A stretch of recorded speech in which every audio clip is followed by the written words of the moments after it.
Hello everyone, and I hope you're having a good day. Today we'll be learning about triangle congruence. Okay, so let's get started. So there are five postulates, you can say, five postulates to prove that triangles are congruent, for congruent triangles. So the five postulates are SSS, then there's SAS, AAS,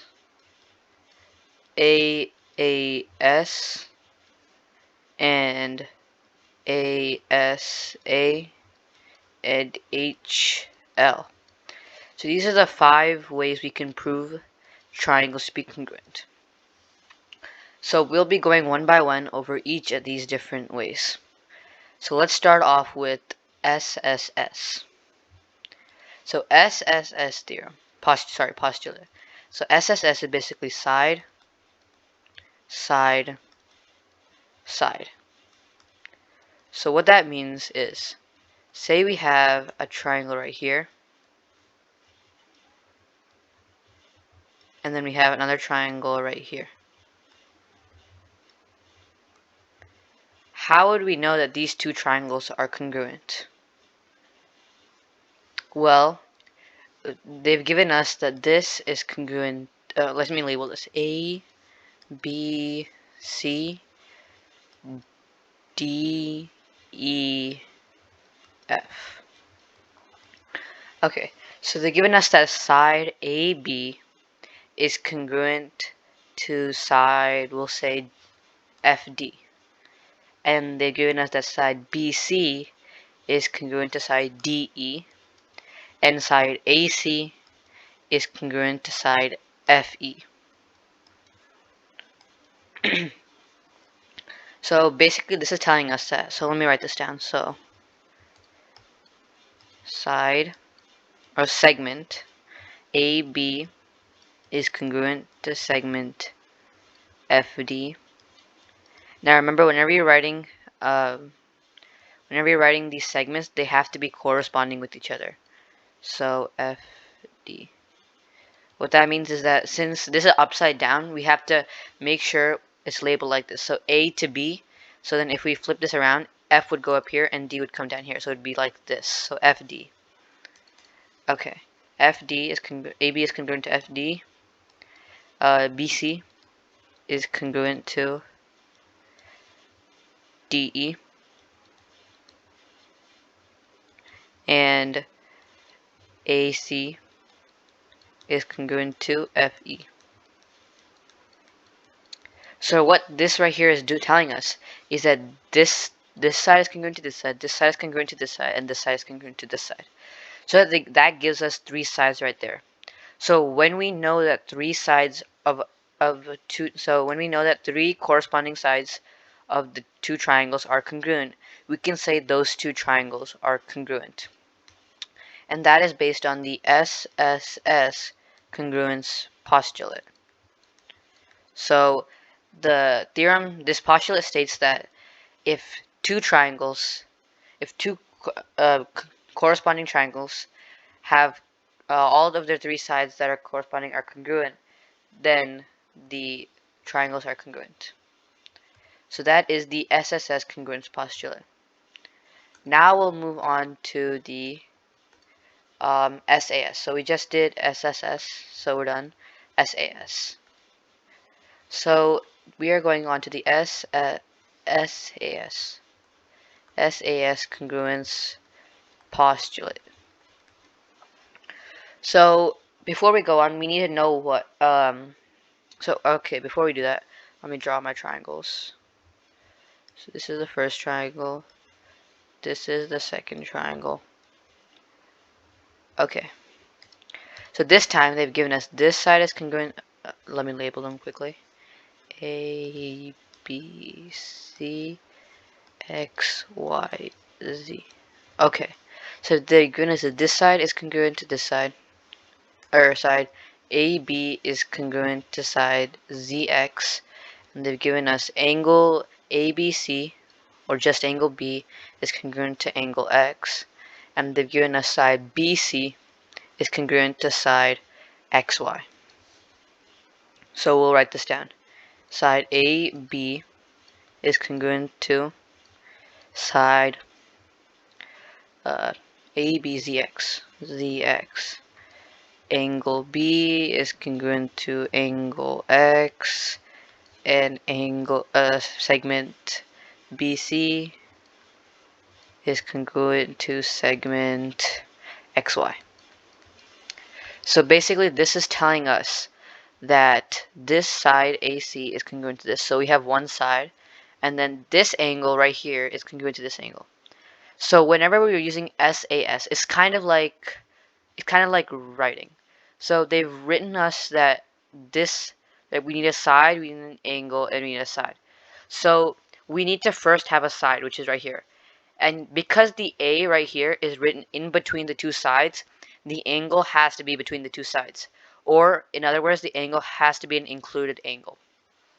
So basically, we can say that angle B is an included angle of side AB and side BC.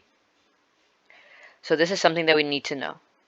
So basically, an included angle is any angle formed by two adjacent sides. So whenever using the SAS postulate, we need to make sure that we have an included angle between the two adjacent sides. So now that we have established that this side is congruent, AB is congruent to ZX, angle B is congruent to X, angle X, and angle side BC is congruent to side XY, we can say that these two triangles are congruent using the SAS congruence postulate. Okay, so that is the SAS congruence postulate. Now we'll move on to the AAS. So AAS, let's go on to that. So AAS congruence postulate. So unlike the other ones, we don't have an A. This is not the angle. There's an angle and there's an angle and there's a side. So here the angle and the sides, none of them have to be included. In fact, we don't want an included side or an included angle when we're trying to prove that these two triangles are congruent. Okay, so this is A, B, C, F, E, G. Okay, so they're giving us this angle is congruent to this angle is congruent to this angle. So whenever you're proving this, if you prove this side is congruent to this side and you say the AAS postulate, that is incorrect, because this side FE is an included side of the two adjacent angles, and here the S is not written in between the A and the two A's. So that means that we should not be using an included side when proving them. Instead, we should be using this side or this side. So this side we cannot be using. So let's say they give us this side is congruent to this side. So when they give us two angles, we can but they don't give us that this side is congruent to this side. The included sides are congruent. Then we have to use the AAS congruence postulate. So the AAS congruence postulate. So if the two angles, which are angle B is congruent to angle E, angle A is congruent to angle F, and side EG is congruent to side BC, then we can say that these two triangles are congruent using the AAS congruence postulate. Okay, now we're done with the AAS. Let's move on to the ASA. ASA congruence postulate. Okay, so let's say they're giving us this triangle, this triangle. Okay, and we'll label this A, B, C, D, E, F. Okay. We will say that we'll say that angle A is congruent to, let me mark a different color. We'll say angle A is congruent to angle E, angle B is congruent to angle D. So if you notice here, in the last one, in the last proof we had AAS, where the S comes after the two A's. But here we have the S coming right between the two A's. So that means that it has to be an included side because it's written how we read it. So that means these sides would have to be equal. If you have, for example, this side is congruent to this side, and you say AAS, or sorry, not AAS, ASA, you would be wrong because the side has to be an included side. So that is the reason that this would be wrong. Okay, so let's say that they've given us, okay, so they've given us this side is congruent to this side. So as you can see, side AB is an included side of angle A and angle B, and side ED is an included side of angle E and angle D. So we'll write this down. Angle B is congruent to angle D. Side BA is congruent to side DE, and angle E is congruent to angle A. So this proves us that these two triangles are congruent using the ASA congruence postulate, because we have two angles and an included side between them. These two triangles use this postulate. Okay, so now we just did the ASA, and now we are left with the HL. So let's go on to the HL. HL congruence. So this is like the oddball of the group. So this is not actually a postulate. So the HL is actually a theorem. So it's a theorem. And there's an important key thing to remember about this, that this theorem only works with right triangles. So that is something important to remember. Whatever you're trying to prove two triangles are congruent, this will only work if the triangles are right triangles. So say this is A, B, C, D, E, and F. Okay. So we have we're trying to prove here that triangle ABC is congruent to DEF. So basically, they've given us that, well, we know that this is a right triangle because of this mark when they write it. So this doesn't mean that it's right angle. It just means that segment AB and segment CB are perpendicular. That sign means perpendicular. Okay. So they've given us that this is congruent to this and this is congruent to this. So when they've given us that, so this, in a right triangle, these two sides are called the legs. And then these two sides are called the hypotenuse. So if you don't know that already, you can check out my video about the Pythagorean theorem. But anyways, this is called the hypotenuse leg congruence theorem.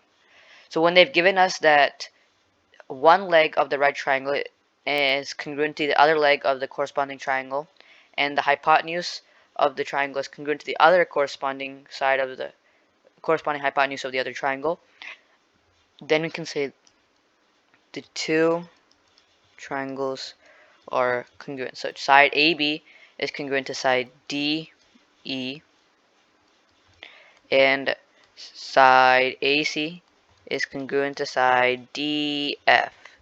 So when they've given us this, we can say that these two triangles are congruent using the hypotenuse leg theorem. Remember, this is a theorem. So whenever they've given us this, you have to have a congruent leg of the right triangle and a congruent hypotenuse of the triangle. Okay, so that would be it for today's video. So these are the 5 postulates.